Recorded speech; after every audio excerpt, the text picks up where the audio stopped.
Hello everyone. So in this video we'll study about the first week of embryonic development. Before going to that, please consider the subscribe button and also press the bell icon to get the more updates if you are new here. Okay, let's start our discussion about the first week of embryonic developments. I wrote already to save us time. So first week of embryonic development, it starts with the fertilization. So fertilization and implantations comes under the first week of embryonic development. Okay, sir. So human development, we can see here. Human development, it starts with the fertilization. Human development, it starts with the fertilization.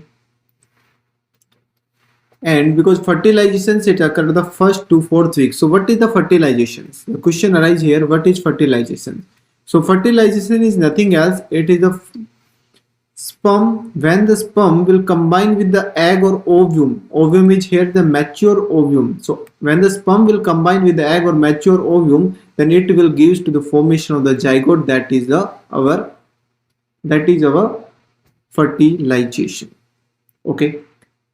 So let's see the diagram here. This diagram. So the sperm will come through the vagina, then to the cervix, and then will enter into the uterine cavity and then go through the fallopian tube and into the ampulla. So where the fertilization occur? So fertilization, it occurs in the ampulla of ischemic junctions. Occurs in ampullary ischemic junction. Ampullary ischemic junction. What is that? We have the fallopian tube here.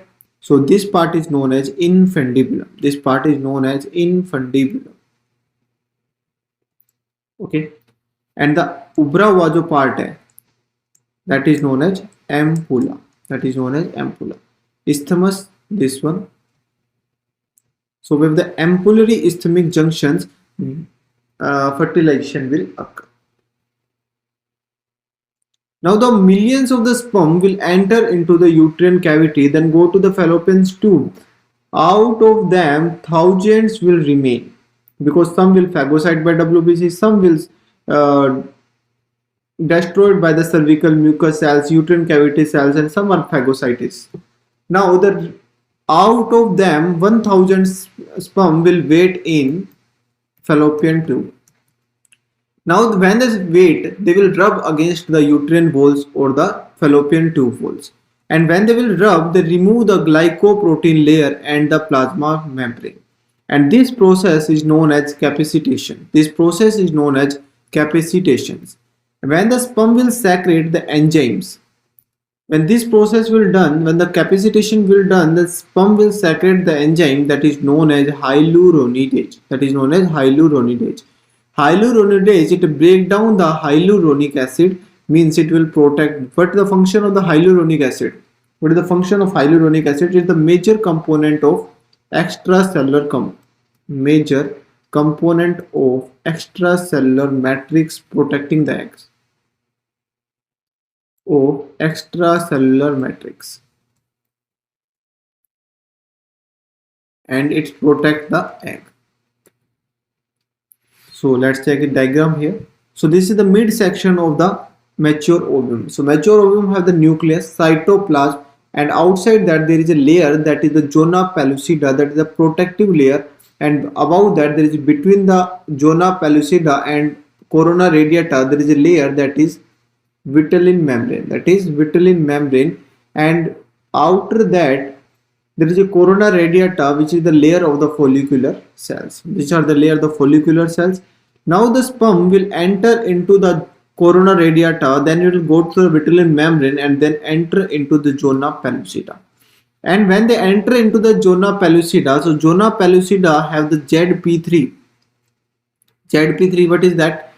Zona pellucida is a layer of the extracellular matrix of the glycoprotein, and they have the protein that is known as ZP3 binding protein. Zona pellucida 3 binding protein. They have the ZP3 binding protein where the sperm will bind.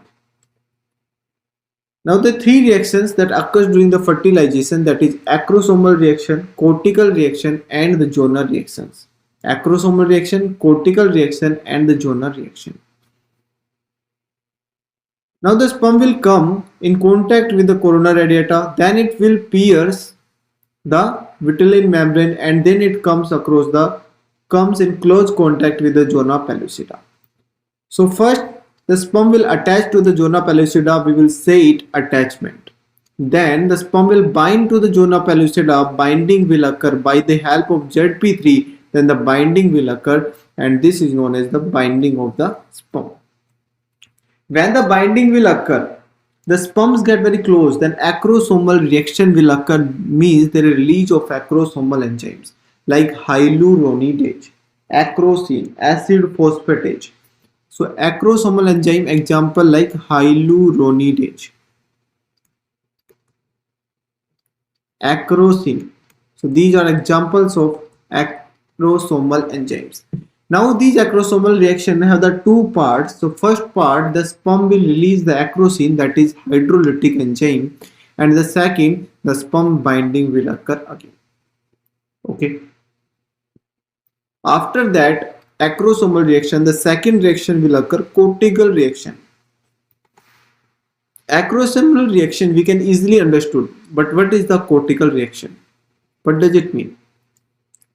Cortical reaction is nothing. What happen in the cortical reaction? In the cortical reaction, there is a cortical granules present in the egg cytoplasm. So we have the egg here. So we have the granules present here.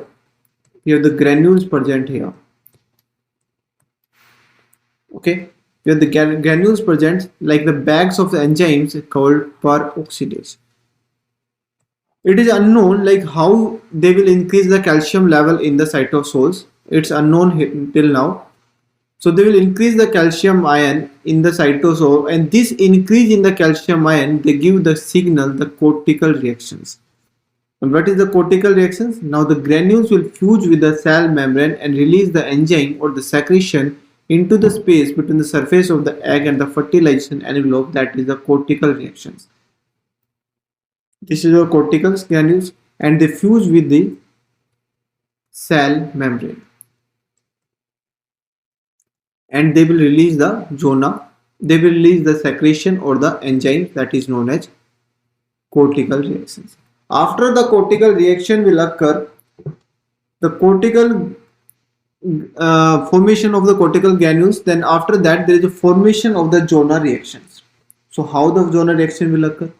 Now the granules present like cortical granules, they will combine with GAG, glycosaminoglycans, water and the calcium ion, and they form a gel like barrier called hyaline layer. Which layer? Hyaline layer.